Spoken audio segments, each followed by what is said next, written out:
अमित आज शादी के बाद पहली बार अपनी पत्नी को लेकर ससुराल जा रहा था। पढ़ाई लिखाई में अच्छा होने के चलते उसे सरकारी नौकरी मिल गई थी। सरकारी नौकरी लगते ही शादी के रिश्ते आने लगे थे। उसके गरीब माँ बाप भी चाहते थे अमित की शादी किसी अच्छी जगह हो जाए। अमित के गांव के एक दलाल ने उसका रिश्ता पास के शहर के एक काफ़ी अमीर घर में करवा दिया। अमित तो गांव की ऐसी लड़की चाहता था जो उसे माँ बाप की सेवा कर सके, लेकिन पता नहीं उस दलाल ने उसके पिता को क्या गुत्थी पिलाई कि उन्होंने तुरंत ही हाँ कर दी।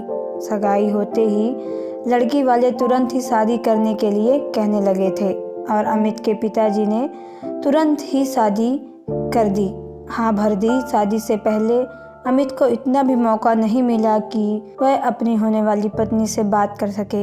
अमित की माँ ने उसकी बात को भांप लिया था और उन्होंने अमित के पिता से कह भी दिया कि अमित को अपनी होने वाली पत्नी को देख तो लेने दो, लेकिन उसके पिता ने कहा कि शादी के बाद खूब जी भर देख लेना। खैर शादी हो गई और अमित को दहेज में बहुत कुछ मिला।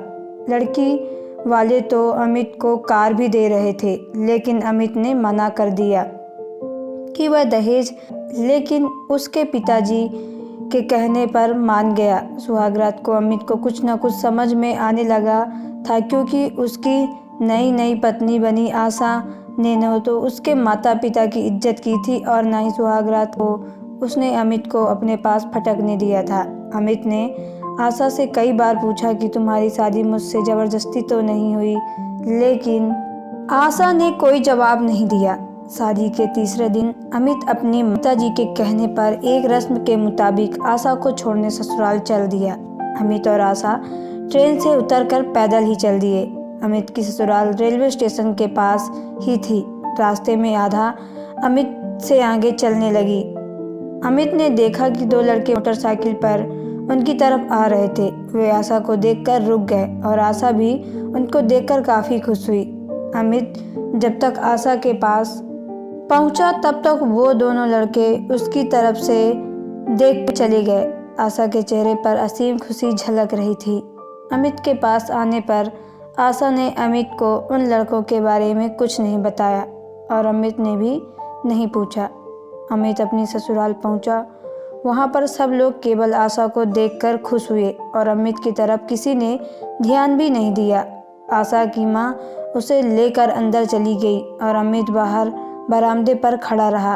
अंदर से उसके ससुर और दोनों साले बाहर आए। अमित के ससुर ने पास ही रखी कुर्सी की तरफ इशारा किया और बोले, अरे खड़े क्यों हो, बैठ जाओ। अमित चुपचाप बैठ गया। उसे वहाँ का माहौल कुछ ठीक नहीं लग रहा था। अमित के सालों ने तो उसकी तरफ ध्यान भी नहीं दिया था। शाम होने को थी और अंधेरा धीरे धीरे बढ़ रहा था। अमित को फर्स्ट फ्लोर में एक कमरे में ठहरा दिया। अमित थोड़ा लेट गया और उसकी आंख लग गई। नीचे से शोर सुनकर अमित की आंख खुली तो उसने देखा कि अंधेरा हो चुका था और रात के 9 बज चुके थे। अमित खड़ा हुआ और उसने मुंह धोया। उसको हैरानी हो रही थी कि किसी ने उससे चाय तक नहीं पूछी। अमित उसे अपना वहम समझकर भूलने की कोशिश कर रहा था, लेकिन दिमाग तो उसे उसी पास भी था, इसलिए वह अपने ही विचारों में खोया हुआ था। अब नीचे से जोर जोर से हंसने की आवाज़ आ रही थी। अमित के ससुर शायद किसी से बात कर रहे थे। अमित ने नीचे झांका तो पाया कि उसके ससुर और 2-3 लोग बरामदे में महफिल लगाए शराब पी रहे थे। अमित के ससुर बहुत शराब पी चुके थे, इसलिए वे अब होश में नहीं थे। वो बोले, देखो मेरी अक्ल का कमाल है। मैंने अपनी बिगड़ैल बेटी की शादी कैसे एक गरीब लड़के से करा दी, वरना आप लोग तो कह रहे थे इस बिगड़ी लड़की से कौन शादी करेगा। इतना कह कर वो जोर से हंसे और बाकी बैठ लोगों ने भी उनके साथ दिया और उनकी इस बात का समर्थन किया। अमित के पैरों के नीचे से ज़मीन खिसक गई।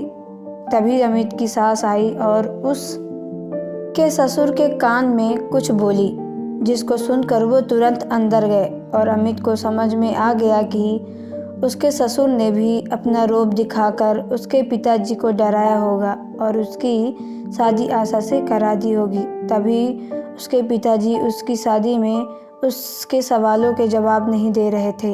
अमित का सिर चकरा रहा था।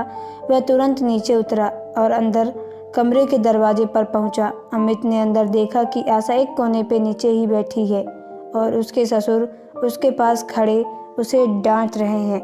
उन्होंने कहा कि अब वह किसके साथ अपना मुंह काला करा आई। अमित का तो वह अब बिल्कुल भी समझ नहीं आ रहा था।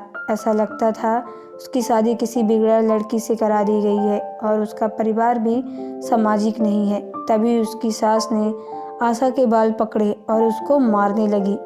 आशा बिल्कुल चुप थी और वह अपनी पिटाई का भी बिल्कुल विरोध नहीं कर रही थी। आशा की माँ उसे रोते हुए मारी जा रही थी। तभी पता नहीं अमित को क्या सूझा कि वह अंदर पहुंचा और अपनी सास से आशा को मारने को मना किया। अमित को अंदर आया देख सास ससुर घबरा गए। ससुर का तो नशा ही उतर गया था। वे समझ चुके थे कि अमित ने सब सुन लिया है।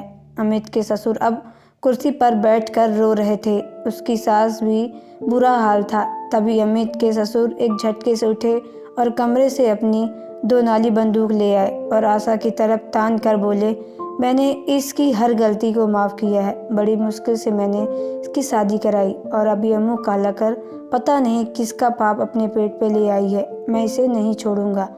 तभी अमित ने उसके हाथों से बंदूक छीन ली और एक तरफ फेंक दी। वह बोला, चलो आशा मेरे साथ अपने घर। आशा ने झटके से अपना चेहरा ऊपर उठाया। अमित की बात सुनकर उसके सास ससुर भी चौंक गए। अमित के ससुर बोले, अमित तुम आशा की इतनी बड़ी गलती के बावजूद उसे अपने साथ घर ले जाना चाहते हो। अमित बोला, आप सब लोगों ने लाड़ प्यार की गलती आशा ही क्यों भुगते? इसकी गलती है। गलती तो आपके परिवार की है जो ऐसे काम को अपनी शान समझते हैं और उसको छिपाने के लिए मुझ जैसे लड़के से उसकी शादी करवा दी। अमित थोड़ी देर रुका और फिर बोला, आशा की यही सजा है कि वो मेरे साथ मेरी पत्नी बनकर रहना पड़ेगा। यह सुनकर उसके ससुर ने उसके पैर पकड़ लिए, लेकिन अमित ने उठाया और आशा का हाथ पकड़कर घर से बाहर निकल गया। आशा अमित के पीछे पीछे हो ली। अमित के ससुर तो हाथ जोड़े खड़े थे। अमित और आशा पैदल ही जा रहे थे। तभी उन्हें वही दोनों लड़के मिले जो उन्हें आते हुए मिले थे। अब की बार वो दोनों पैदल ही थे। आशा को देख उनमें से एक बोला, चलो आशा डार्लिंग, हम तुम्हारे पेट में पल रहे बच्चे को गिरवा देते हैं और फिर से मज़े करेंगे। इतना कहकर वो दोनों बड़ी बेहदगी से हंसने लगे।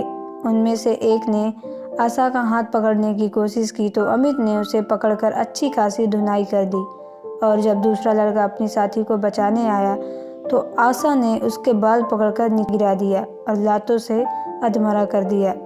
थोड़ी देर में वे दोनों ही वहाँ से भाग खड़े हुए। आशा का साथ देना अमित को अच्छा लगा था। अमित ने आशा का हाथ पकड़ा और रेलवे स्टेशन की तरफ चल पड़े। घर पहुंचकर अमित ने अपने माँ और पिताजी को कुछ नहीं बताया।